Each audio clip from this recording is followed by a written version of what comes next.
let us consider that this connecting rod PC has got certain weight of its own. So the effect of the weight will be pronounced in all the other members, and that will be responsible for the torque which will be acting on the total system. So let us find out how to evaluate the magnitude of the force and its effect on the connecting. So let us consider a point G here, a point G where the total mass of the connecting rod is concentrated. And we know that if the total mass is concentrated at this point G, it will have certain connection with the point O. Why? Because obviously there will be certain acceleration of G with respect to O, which will be responsible for finding out the direction of the inertia force acting on the system. Because once we have located the point G, our next step will be to find out the acceleration of G. Now when we say the acceleration of G, that means with respect to which point? That is the acceleration of G with respect to P, or the acceleration of G with respect to C, or the acceleration of G with respect to O. So we are basically talking about the absolute acceleration of G. So it should be with respect to O, because we are interested in finding about the magnitude of the inertia forces acting. So inertia force correspond to the acceleration of the body, main acceleration of the body, and it should obviously be with respect to certain stationary point. So this stationary point is O, so we need to find out the magnitude of acceleration as well as the direction of acceleration for the point G. So how to proceed? Now we can see that as the crank is rotating, so G is continuously changing its position. So as G is continuously changing its position, so obviously the direction of acceleration, accelerating force is also continuously changing. So what should be the procedure by which we can find out that what should be the magnitude as well as the direction of the acceleration force? This leads us to relate this thing with another topic, that is a dynamically equivalent system. So if we start about this topic, dynamic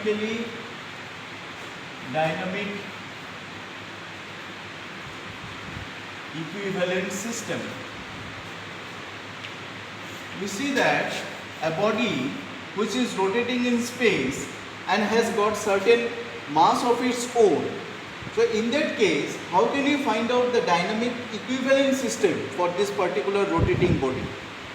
This dynamically equivalent system can be calculated with the help of two stationary masses, M1 and M2, where M being the actual mass, which is placed at a distance L1 and L2 in such a way that three conditions are to be satisfied.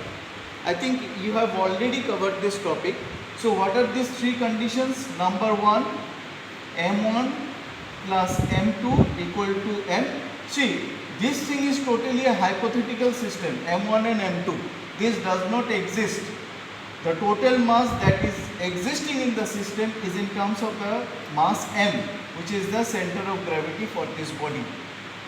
For ease of analysis of this, we are dividing the total mass into two different masses, M1 and M2, placed at a distance L1 and L2.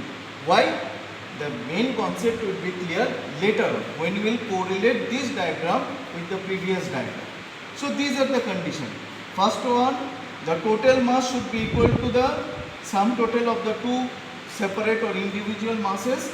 Second point, the center of gravity for these two individual masses should coincide with the main body, otherwise there will be certain rotary effect produced in the body. So that is M1 L1 plus M2 L2 should be equal to ml square, where you can see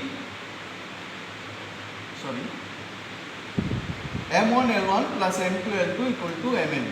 And the third condition is the mass moment of inertia for the two separate masses, the combined mass moment of inertia should be equal to the actual mass moment of inertia for the body. So that is M1 L1 square plus M2 L2 square should be equal to M K square, But this symbol K suffix G, it indicates to the Kg equal to radius of gyration. It means that with what radius or with what distance from a reference axis the body is actually moving in space. So these three conditions are to be satisfied. Otherwise, the body cannot be replaced by this dynamically equivalent system. So once we get the solution of this, we will get a relation L1 into L2 equal to kg square, or we can say L1 by kg equal to K by L2. So this relation is also very important to decide. Why? Because its importance will be felt once when we get the vectorial approach for this the reasoning for this equation L1 into L2 equal to K square. What is that vectorial approach? Suppose there is a mass m and it is its radius of gyration being represented by kg. We know that as per our system, we are distributing this mass into two different masses, m1 and m2. Now the question is, how is the position of m1 and m2 to be specified? Are they distance dependent or they can be placed at any point of time? Any point. Sorry, not time, any point. The answer is, no, they are not independent of each other. M1 and M2 cannot be placed arbitrarily. But yes, of course, you have the option to place any one of the mass arbitrarily. That means I can place M1 at a distance L1, but not M2 at a distance L2, because the position of M2 at a distance L2 will be dependent on this. Next step is, I am talking about the vectorial approach. Next step is, join these 2 points, where this one ends and from where it starts. Join these 2 points and then draw a perpendicular on this line. Draw a perpendicular on this line. It intersects this reference line at this point. So this will be the position for M2 and this will be L2. So if you see these 2 triangles, this triangle and this triangle, both of them are similar in nature. So we can write L1 by kg equal to kg by L2, or L1 into L2 equal to k square.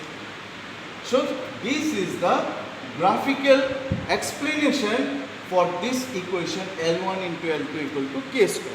It says that once you are having the actual mass known to you, you can arbitrarily place any one of the resultant mass at a particular point at a distance L1, and then with respect to certain mathematical calculation, automatically the position for M2 will be calculated. So we will apply this particular concept in the diagram. What is this?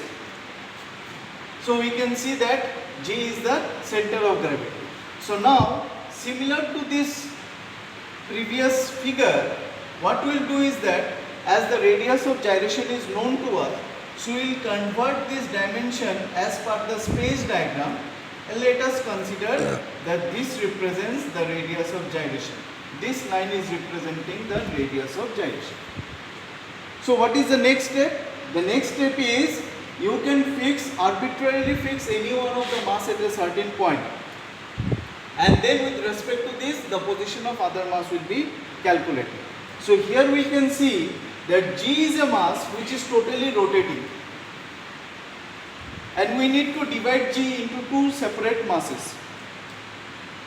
So the question is whether these 2 separate masses will also be rotating like that of G. If both of them are rotating, then how we are going to find out the position of G? Because both of them are creating the same problem as that of this initial one. So instead of making one rotation, let us do one thing.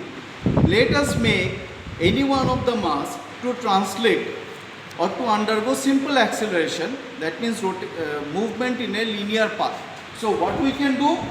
We can fix one of the mass at this point P, because we have got the flexibility to fix this.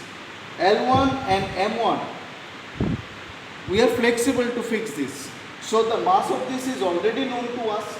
So what we can do is that from the point G, we can say that this distance will be L1 because I have placed the other mass at this point P. So what will be the movement of this mass? As this is placed in the slider, so it will always be subjected to a known motion, that is a translational motion. So the next step, from the point P, we will draw a line joining these 2 points. From the point P, we will draw a line joining these 2 points. Let this